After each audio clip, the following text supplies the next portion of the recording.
(2월 18일입니다) 검찰이 1년여간 증거인멸을 했다.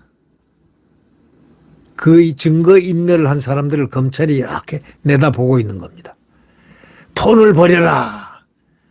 전화기를 버려라. 이건 정진상이가 유동규한테 전화로 얘기를 한 거 아닙니까?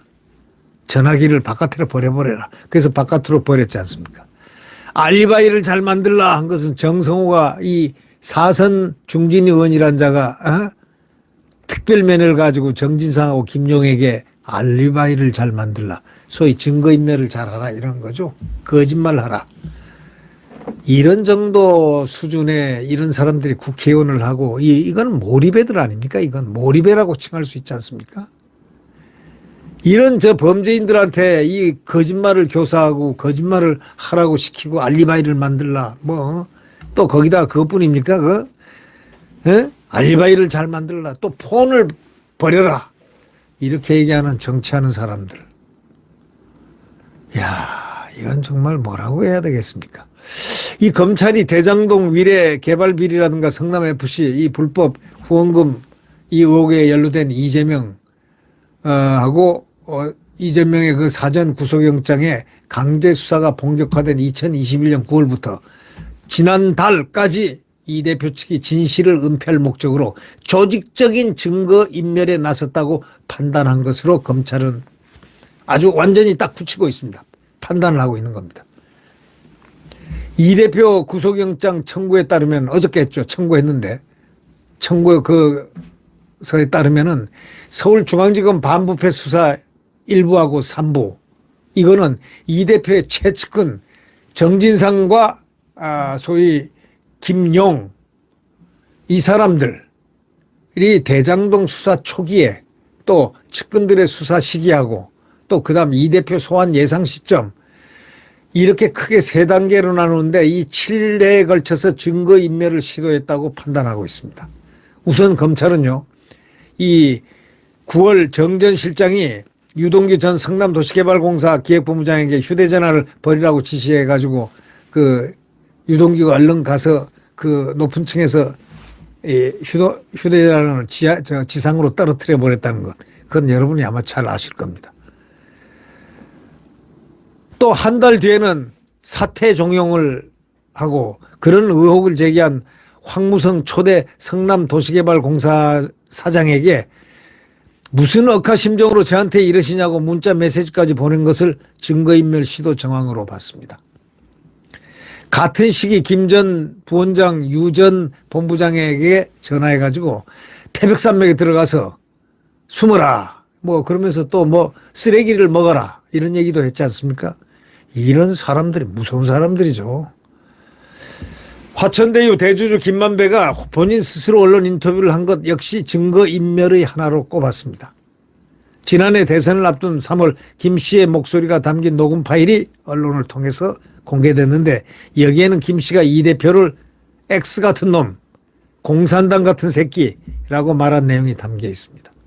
공산당이 나쁜 것은 확실히 김만배가 아는 모양입니다. 김만배가 사상 하나는 온전한 것 같습니다. 네. 이와 관련 검찰은 구속영장에 대장동 사건에 대한 언론 보도라든가 이 수사 과정 등에서 이 피의자 이재명에게 유리하도록 증거인멸을 시도한 것이라고 이렇게 적시를 하고 있습니다. 구속영장에 그렇게 적시되어 있습니다. 이 대표는 지난달 18일 검찰에 낸 진술서에 김 씨의 해당 녹음 파일을 근거로 업자들과 유착 의혹을 부인했습니다. 그런데요, 왜 이 사람들이 이 대표를 전부 위해서 거짓말을 할까요? 만약에 한다면. 딱 그 하나입니다.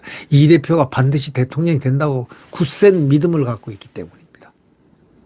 개딸들이 왜 있겠습니까? 대통령이 확실히 된다는 굳센 믿음, 거기에서부터 시작되는 겁니다. 근데 그 믿음을 줄 수 있는 소위 교주 역할을 한 이재명 대단한 믿음을 줬다. 이건 뭔가 신비가 있는 거 아니겠습니까? 신비라고 할 수 있습니까? 이게 뭐라고 할 수 있습니까? 하여튼 대단한 사람이면 틀림없죠. 네. 이 대표가 지난 28일 날 검찰에 낸 진술서에는 김 씨의 해당 녹음 파일을 근거로 업자들과 유착 의혹을 완전히 부인했습니다. 측근들의 수사가 본격화된 시점에도 증거인멸이 이루어졌다고 검찰은 보고 있습니다. 정 전 실장과 김 부원장에 대해서는 뇌물수수와 정치자금법 위반 혐의 관련 수사가 본격화된 지난해 10월 달에 두 사람의 PC에는 신원미상의 인물이 접촉하거나 초기화한 사실도 이 대표의 구속영장에 담겼습니다. 증거인멸은 현재도 진행 중이라는 겁니다. 검찰은 지금도 증거인멸을 하고 있다고 보고 세심하게 관찰을 하고 있습니다.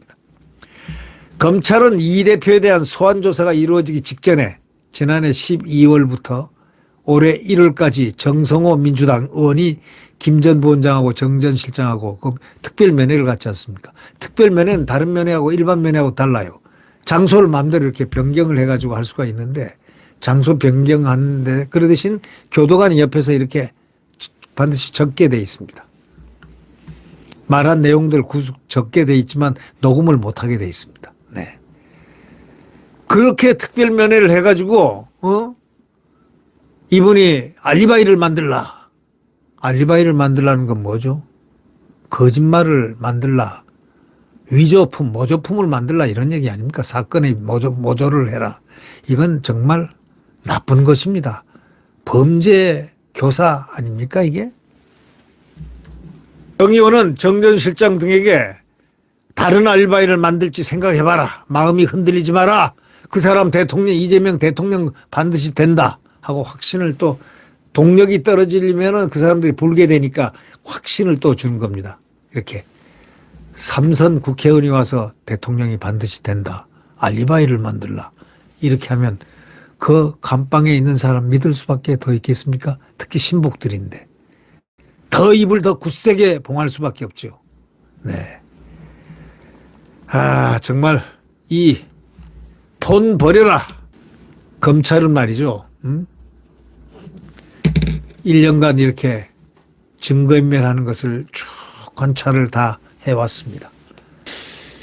그러길래 이렇게 많은 사람들이 연루가 되고 이렇게 많은 인력들이 수사에 나섰어도 이렇게 또 당대표로서 업무를 하는 국회의원들이 있으니 대단하고 또 대단한 사람 아니겠습니까? 그러나 옛날에 영화에 말이죠. 용서받지 못할 자라는 그런 영화가 있었습니다. 인디안 여성이 이제 백인화되는 그런 과정에서 자기 얼굴에다 척척 인디안의 그 뭘 칠하는 걸 칠해보니까 그 인디안이 나오더라는 겁니다. 용서받지 못할 자. 근본은 못 속인다. 용서받지 못할 자. 자, 누가 용서받지 못할 자일까요? 이재명이가 그럴까요? 그렇지 않으면 다른 사람들이 용서받지 못할 자일까요? 예. 이제 곧 드러나겠죠. 네, 구독 버튼과 엄지를 눌러주시면 감사하겠습니다.